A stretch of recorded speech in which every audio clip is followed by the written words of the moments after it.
नमस्कार। आज की क्लास में आप सभी का स्वागत है। जैसा कि इस समय काम समय पढ़ रहे हैं, इसके अंतिम चरण में आप इसी क्लास में पढ़ेंगे ठेकेदारी पर आधारित प्रश्न। और पिछली क्लास में हमने बताया था कि M1D1 = M2D2, ठीक है। और जहाँ पर काम अलग अलग होंगे तो उसके लिए क्या बताया गया था, M1D1/W1 = M2D2/W2, ठीक। देखिए, एक प्रश्न हम लिखे हैं बोर्ड पर कि एक ठेकेदार ने एक सड़क 100 दिनों में बनाने का ठेका लिया। उसने उसके लिए 90 व्यक्तियों को नियुक्त किया। 40 दिनों बाद उसे पता चला कि निर्माण कार्य का 1/3 ही हो पाया है। तदनुसार उसे समय पर कार्य पूरा करने के लिए कितने व्यक्ति नियुक्त करने होंगे, ठीक।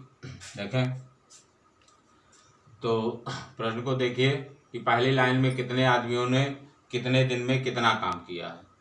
तो देखिए क्या क्या 100 दिनों में बनाने का ठेका लिया, उसने उसके लिए 90 व्यक्तियों को नियुक्त किया। 40 दिनों के बाद उसे पता चला, इसका मतलब 40 दिन में वो काम 1/3 हुआ। और कितने आदमियों ने, 90 आदमियों ने। लेकिन 90 कितने दिन है, 40, काम कितना हुआ है, 1/3 बराबर। अगली लाइन में पूछा कि कितने और व्यक्ति नियुक्त करने होंगे। तो पहले आप ये देखिए कि कितने व्यक्ति उसको समय पर कर पाएंगे, ठीक है। जितने व्यक्ति कर पाएंगे उस 90 उसको घटा देंगे तो आपको पता चल जाएगा कितने काम है, वो कितने आदमी एक्स्ट्रा हैं। तो मान लीजिए M2D समय पर पूरा होने का मतलब है कि 100 दिनों का ठेका है, 90 दिन तो काम हो गया, 40 दिन तो काम हो गया है, 60 दिन बाकी है अभी। 60 दिनों में काम होना है और 1/3 या 1/3 काम हो गया है तो 2/3 काम बाकी रहेगा, ठीक। इसी को हल कर दीजिए। 3 से 3 कैंसिल हो जाएगा, 2 से कटा 30 बार, 30 तिहाई 90, 40 तिहाई 120 आदमी, ठीक है। इसका मतलब यह है कि 120 आदमी इस काम को निश्चित समय में, जो 2/3 काम बचा और टाइम क्या बचा 60 दिन का, तो उतने दिन में कर लेंगे। उसमें पूछा गया कि कितने व्यक्ति और नियुक्त करने पड़ेंगे। तो देखिए 90 व्यक्ति पहले थे, 120 कर पाएंगे तो एक्स्ट्रा कितने और नियुक्त करना होगा, तो 30 व्यक्ति। ये है आपका आंसर, देख लीजिए। ये अगला प्रश्न बोर्ड पर लिखा हुआ है कि एक व्यक्ति एक कार्य 150 दिनों में पूरा करने के लिए ठेका लेता है। उसमें वह 200 व्यक्ति नियुक्त करता है। उसे पता चलता है कि 50 दिनों में केवल 1/4 काम ही पूरा हुआ है। तदनुसार वह पूरा कार्य निश्चित समय पर करने के लिए कितने और अधिक व्यक्ति नियुक्त करें।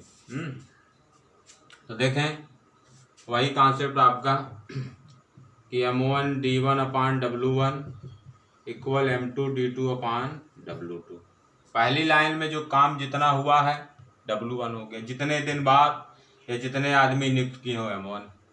तो कितने हैं, 200 आदमी नियुक्त किया।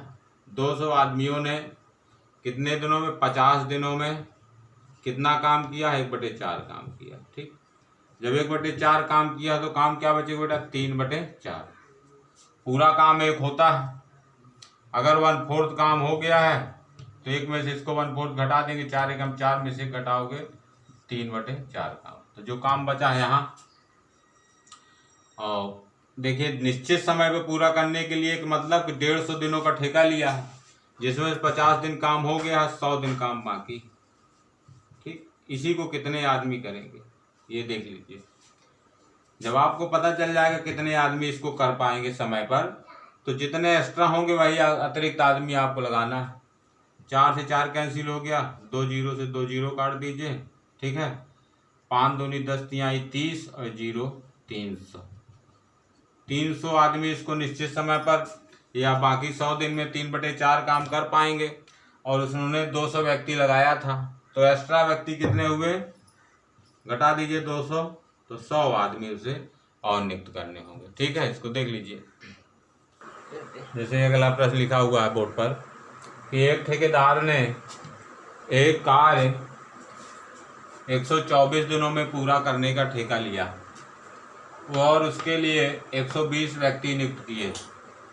64 दिनों के बाद उसे पता चलता है कि 2/3 कार्य पूरा हो गया है। तदनुसार वह कितने व्यक्तियों को हटाकर वह निश्चित समय में कार्य पूरा कर सकता है। इसका मतलब देखिए कि उसने 124 दिनों में पूरा करने के लिए 120 आदमियों को नियुक्त किया है, लेकिन जब 64 दिन बाद उसने देखा तो 2/3 काम हो गया। ठीक, 64 दिन में 2/3 काम का मतलब क्या है कि 64 का आधा 32 में 1/3 काम और हो जाएगा। भाई 64 दिन में 2/3 2/3 काम हुआ है, काम 1/3 बचा है, तो 64 का आधा कर दो 32, 32 दिन में 1/3 1/3 और काम हो जाएगा। 64 32 96 दिन में टोटल काम हो जाएगा। लेकिन काम कितने दिनों में पूरा करना है? 124 दिनों में। तो बताने का मतलब इसके कि इसने एक्स्ट्रा व्यक्ति लगा दिया है, तो और कितने व्यक्ति कम कर दे कि निश्चित समय पे पूरा हो जाए। निश्चित समय पे पूरा होने का मतलब कि काम 124 दिन में पूरा, पहले ना हो जाए। ठीक, पहले ना हो। तो देखें 120 आदमी 64 दिनों में 2/3 काम करते हैं, तो आपको ये बताना है कि काम तो 1/3 बचा है। ठीक है, 124 दिनों में से 64 दिन काम हो गया है, तो बचा कितना? 60 दिन। और इसको कितने आदमी करेंगे ये बात देखिए। पहले कितने आदमी करेंगे, जब पता चल जाएगा तो कितने आदमी ये करेंगे या कितने आदमियों के लायक ये काम बचा है, तो जितने एक्स्ट्रा होंगे नहीं कम कर देंगे। 2 से 2 कैंसिल हो गया, 60 दूनी 120, 2 से कट गया 32 बार, सॉरी 2 से ही काट देते, और 32 दूनी क्या हुआ? 64। तो क्या आया? 64 आदमी। ठीक है,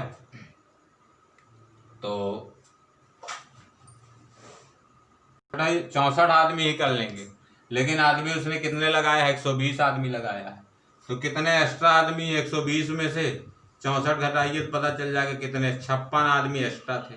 तो 56 आदमियों को निकाल दे तो दिया गया समय उसके निश्चित समय मतलब 124 दिनों में पूरा हो जाएगा। ठीक है, तो इसको देख लीजिए, फिर एक आध दो प्रश्न हम आपको और बताते हैं। ये अगला प्रश्न बोर्ड पर लिखा है कि एक ठेकेदार किसी सड़क का 25 दिनों में निर्माण करने की जिम्मेदारी लेता है और 28 मजदूरों को काम पर लगाता है।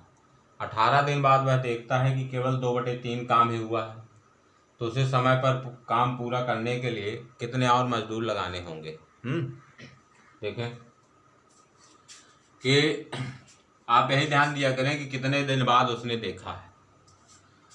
एक ठेकेदार किसी सड़क का 25 दिनों में निर्माण करने का ठेका लेता है और 28 मजदूरों को काम पर लगाता है। 18 दिन बाद वह देखता है कि केवल 2/3 काम ही हुआ। इसका मतलब 25 आदमी 18 दिनों में 2/3 काम करते हैं। ठीक, आपको भी देखना है काम बचा कितना। जब 2/3 काम पूरा हो गया है, 1/3 काम बचा, और 18 दिन बाद उसने चेक किया, तो इसका मतलब 25 दिन का ठेका है, तो अभी उसी टाइम काम करने के लिए 7 दिन उसके पास और है कि 7 दिन में काम होना है। तभी तो उसका निश्चित समय का मतलब क्या होता है? निश्चित समय का मतलब यह है कि काम जितने दिनों का ठेका हुआ है उतने समय में पूरा हो जाए।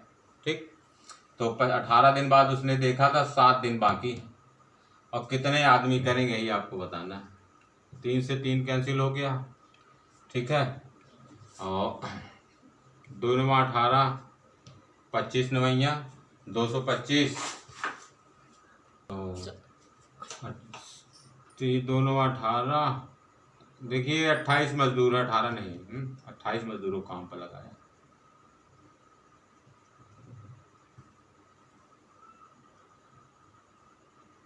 अट्ठाईस मजदूरों ने 18 दिन में ये ठीक के M1D1 मतलब कितने आदमी? 28 दिनों, 28 मजदूर 18 दिन बाद। ठीक है, चलें देखिए, 2 से 2 कैंसिल हो गया, 7 चौक 28, 2 दूनी 4, और 18 दूनी क्या हो जाएगा? 36। इसका मतलब क्या है कि 36 आदमी इसको दिए गए समय में या निश्चित समय में 25 दिनों में पूरा कर लेंगे। और उसके पास आदमी कितने हैं? 28, तो एक्स्ट्रा कितने आदमी हो गए? 28 और 8 36, 8 आदमी इसको और काम पर लगाने होंगे। ठीक, इसको देख लीजिए। देखिए आज की क्लास का अंतिम प्रश्न बोर्ड पर लिखा है। तो इस टाइप के प्रश्नों को समझने के लिए 4-5 प्रश्न पर्याप्त हैं। कि देखिए अंतिम प्रश्न इसको हम और समझा देते हैं फिर से। कि देखिए पहले तो आप देख लिया करें कि शेष दिन और शेष काम कितना है, ठीक। बाकी दिन कितने बचे और बाकी काम कितना है, ये दूसरी लाइन में हो जाएगा। पहली लाइन में आपको ये देखना है कितने व्यक्ति लगाए गए हैं और कितने दिन बाद उसने देखा है और कितना काम हुआ है, ठीक। जैसे इसमें देखिए कि एक ठेकेदार ने 62 दिन में किसी कार्य को पूरा करने का ठेका लिया है और उसने 32 आदमी कार्य पर लगाया, परंतु 30 दिन बाद। तो आपको सबसे पहली लाइन बनाने के लिए पहला दिन जब उसने देखा हो, कितने आदमी काम पर लगाया और कितना काम हुआ ये देखना है। 32 आदमी 30 दिन में 1/3 काम करते हैं, ठीक ना भाई। इसने लिखा है ना कि 32 व्यक्ति कार्य पर लगाए परंतु 30 दिन में 1/3 काम ही हुआ। इसका मतलब कि उन 32 आदमियों ने 30 दिन में 1/3 काम हुआ है। काम कितना बचा? 2/3। जब एक काम में से काम एक होता है, एक में से जब 1/3 घटा देंगे तो 2/3 हो जाएगा, ठीक। अच्छा 62 दिनों में ठेका लिया, 30 दिन बाद उसने चेक किया था तो दिन कितने बचे हैं? 32। इसका मतलब कि जो बाकी बचा दिन है 32 दिन में 2/3 काम होना है और इसी काम को कितने आदमी कर पाएंगे आपको देखना है। देखिए आम आदमी, ठीक। फिर समझ लीजिए इसको कि 32 आदमी 30 दिन में 1/3 काम करते हैं। 62 दिन का ठेका है, 30 हो चुका तो बचे कितने? 32 दिन बचे हैं। तो आपको ही बताना है कि कितने आदमी 32 दिन में 2/3 काम करेंगे। इसके पिछली वाली क्लास पे तो यही सारे प्रश्न हमने इसी फंडामेंटल पे बताया था आपको। देखें अब 3 से 3 कैंसिल हो गया, 32 से 32 कैंसिल हो गया, 30 दूनी 60 आदमी इसको समय पर कर पाएंगे। और उसने लगाया कितना है? 32 आदमी लगाया है। तो एक्स्ट्रा कितने हुए? घटा दीजिए 28। तो इसका मतलब कि 28 आदमी और काम पर लगाए, ठीक। तो इस प्रकार से आज की क्लास यही समाप्त हुई। यदि क्लास आपको अच्छी लगी हो तो हमारे चैनल को सब्सक्राइब कीजिए, बेल आइकन प्रेस कीजिए ताकि आपको नोटिफिकेशन टाइम से मिल जाए। और यदि कोई दिक्कत होती है तो आप इसमें कमेंट्स करके बताएं। नमस्कार।